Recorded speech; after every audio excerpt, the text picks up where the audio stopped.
चील गोश्त बेचता हूँ, तकरीबन 12 साल से बेच रहा हूँ, 13 साल से। 6 बच्चे थे, 2 एक्सीडेंट में फ़ौत हो गए हैं। 2 बच्चे कैसे फ़ौत हुए? ट्राली वाला मोबाइल पे मसरूफ़ था और वो बस उनके ऊपर ट्राली चढ़ा दी उसने। फरियाद वगैरह लेकर गए? थाने गए हैं और वहाँ पे उसके ख़िलाफ़ पर्चा करवाया है, मगर वो लोग हमारे घर आ गए हैं और जिसकी वजह से हमने उनको माफ़ी दे दी। प्रेशर किया उन्होंने आप पर? गरीब आदमी था जिसकी वजह से मैंने कोई भी यानी कि एक्शन लेना अच्छा नहीं समझा कि मैं मेहनत करूँ या फिर मैं दर बदर धक्के खाऊँ थाने कचहरियों के।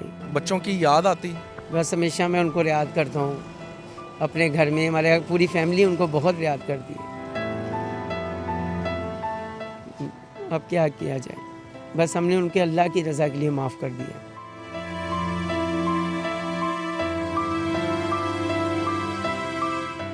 अस्सलाम वालेकुम, मैं हूं आपका होस्ट, आपका दोस्त आतिफ मलिक। आज हम आपकी मुलाकात एक ऐसे इंसान, एक ऐसे शख्स के साथ करवाने जा रहे हैं जो कि अपने अंदर एक पूरा चैप्टर, एक पूरी स्टोरी समोए हुए हैं। ये सारा मामला है क्या, आइए हम उसी की ज़ुबानी आपको दिखाते हैं और आपसे एक रिक्वेस्ट करते हैं कि इस वीडियो को आखिर तक देखिएगा और फ़ैसला आपने खुद करना है कि ये सारा मामला है क्या और वो इस बारे में क्या कहते हैं। अस्सलाम वालेकुम जी, भाई साहब क्या नाम है आपका? जी, मेरा नाम सलाउद्दीन। सलाहुद्दीन साहब। सलाहुद्दीन साहब क्या काम कर रहे हैं? जी, मैं चील गोश्त बेचता हूँ और तकरीबन 12 साल से बेच रहा हूँ, 13 साल से। ये और मेरे 6 बच्चे थे, 2 एक्सीडेंट में फ़ौत हो गए हैं, जो कि मैंने अल्लाह की रज़ा के लिए उन लोगों को माफ़ कर दिया है। माशाल्लाह 6 बच्चे थे आपके, अब 4 रह गए हैं, तो 2 बच्चे कैसे फ़ौत हुए बताना चाहेंगे आप? जी, वो ट्राले के नीचे आकर फ़ौत हो गए। दोनों इकट्ठे ही? जी हाँ, दोनों।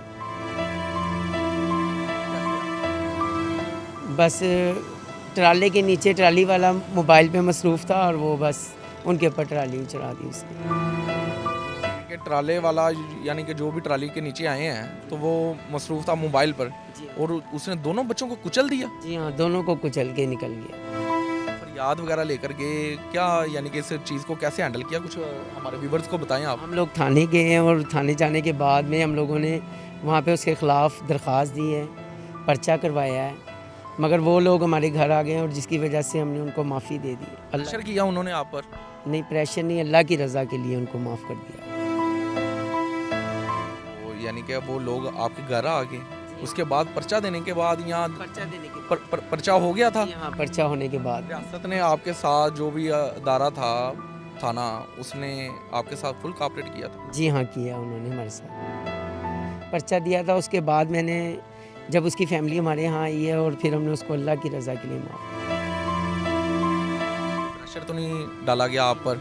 जी नहीं, आपकी बस मैं एक गरीब आदमी था जिसकी वजह से मैंने कोई भी यानी कि एक्शन लेना अच्छा नहीं समझा कि मैं मेहनत करूँ या फिर मैं दर बदर धक्के खाऊँ थाने कचहरियों के, अदालतों के।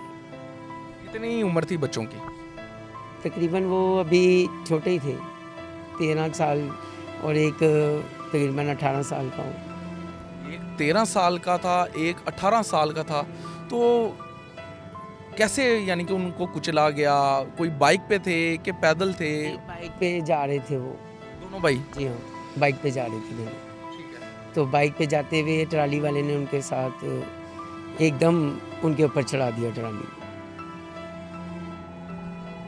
अगर आपसे ये जब मैं बात कर रहा हूँ, आपकी आंखों में आंसू आ गए हैं, तो बच्चों की याद आती? बस हमेशा मैं उनको याद करता हूँ, अपने घर में हमारे पूरी फैमिली उनको बहुत याद करती है।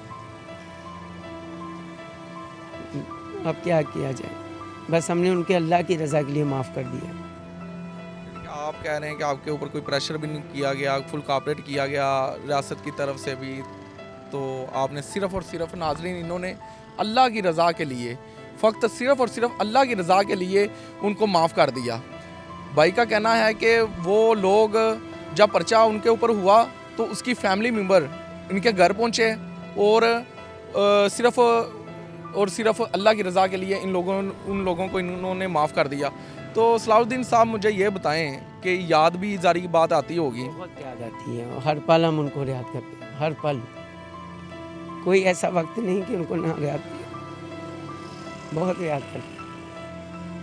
काम क्या करते थे? बच्चों को मैंने लगाया हुआ था गोश्त की दुकान पर कहीं। गोश्त की दुकान पर काम करते हैं। बस अब तो भूलते ही नहीं है, मुझे तो हर पल याद आते हैं, हर पल बहुत याद आते हैं। मैं सारा ब- हमेशा बड़ा याद करता हूँ उन्हें, बहुत ज़्यादा। सही। तो चील गोश्त बेच रहे हैं, जी हाँ, गुजारा हो जाता है आपका? बस ऐसे ही मैं बहुत परेशान हूँ, बहुत ज़्यादा परेशान हूँ। गुजारा भी नहीं होता। का मकान है और इतना परेशान हूँ बहुत ज़्यादा। मेरा किराए का मकान है, घर की इतनी टेंशन है, बच्चों को पढ़ाना इतना मुश्किल, छोटे जो हैं बच्चियाँ बच्चे दोनों चारों को बड़ा मुश्किल है। गुजर बसर हो ही नहीं रहा, चारों बच्चों को ऊपर से एक ज़हनी टेंशन। तो कितने अरसा पहले यानी कि ये अफसोसनाक वाक़या पेश आया? 2.5 साल हो गए हैं, 2.5 पौने 3 साल। एक्सीडेंट हुआ कहाँ पे था? जी वो हुआ है तकरीबन बाईपास पर, मोटरवे के करीब। माँ बाप के लिए ये एक बहुत अजियत वाला एक लम्हा होता है जब कोई जवान औलाद को बाप अपने हाथों से कब्र में उतारता है। जी हाँ, बस मैंने उनको पाला इस तरीके से था कि बहुत मुसीबतों के साथ गोदियों में लेके, और एक पल में चले गए वो दोनों बच्चे, एक पल में दोनों चले गए। उनकी मुझे बहुत याद आती, बहुत ज़्यादा याद आती, दिल से जाते ही नहीं वो कभी। आप देख सकते हैं नाजरीन कि 2.5 साल का अरसा हो गया है। एक की उम्र 18 साल थी, एक की उम्र 13 साल थी। तो आज भी उनकी याद इनके लिए ताज़ा है, दिमाग से वो कह रहे हैं कि नहीं निकल रहे वो लम्हा कि जब इन्होंने अपने हाथों से अपने बच्चों को, जवान बच्चों को कब्र में उतारा था। और वालदैन के लिए सबसे अजियत नुमा लम्हा वो होता है जब वो किसी जवान बेटे की लाश कब्र में उतारता है। और आप देख सकते हैं कि 12 सालों से ये भाई चील गोश्त एक साइकिल पर बेच रहे हैं, और ये लाहौर का इलाका सब्ज़ाज़ार है, वहाँ पर ये चील गोश्त बेच रहे हैं सिर्फ इसलिए कि ये अपना और अपने जो 4 बच्चे हैं, वाइफ है, उनका पेट पाल सकें। तो आप ये कह रहे हैं कि आपका गुजारा बसर भी नहीं हो रहा अच्छे तरीके से, नहीं हो रहा। तो हुकूमत वक्त से क्या मुतालबा करेंगे? मैं चाहता हूँ कि वो मेरी मदद करें कोई ऐसी, जो कि मैं अपने घर का सर्कस अच्छी तरीके से चला सकूँ। और उनसे गुजारिश है मेरी कि मेरी मदद की जाए, बहुत ज़्यादा मदद की जाए। मैं बहुत परेशान हूँ अपने घर में। भाई ये कि मैं अपनी मेहनत करता हूँ, कभी किसी से कुछ मांगा नहीं कि मुझे ये दें, या मेरे घर कोई चीज़ नहीं है। जिस तरह भी गुजारा होता है मैं कर ही जाता हूँ। जी नाज़रीन, जैसा कि आपने सलाहुद्दीन साहब का मौक़िफ़ सुना, उनका यही कहना है कि गुजारा बसर उनका बहुत मुश्किल हो रहा है। 12 सालों से वो चील गोश्त बेच रहे हैं, लेकिन फिर भी वो अपने बच्चों का पेट पालने से कासर हैं, क्योंकि उनका गुज़र बसर बहुत मुश्किल हो रहा है। और एक हमने उनकी स्टोरी सुनी कि किस तरह उनके 2 बच्चों का एक्सीडेंट हुआ। एक रोड एक्सीडेंट में वो जान की बाजी हार गए, और फ़क्त सिर्फ़ और सिर्फ अल्लाह की रज़ा के लिए उन्होंने उस बंदे को माफ़ कर दिया। उसकी फ़ैमिली इनके घर आती है, और ये फ़क्त सिर्फ़ और सिर्फ अल्लाह की रज़ा के लिए माफ़ कर देते हैं। इसी के साथ अपने होस्ट आतिफ मलिक को इजाज़त दीजिए। अल्लाह निगहबान।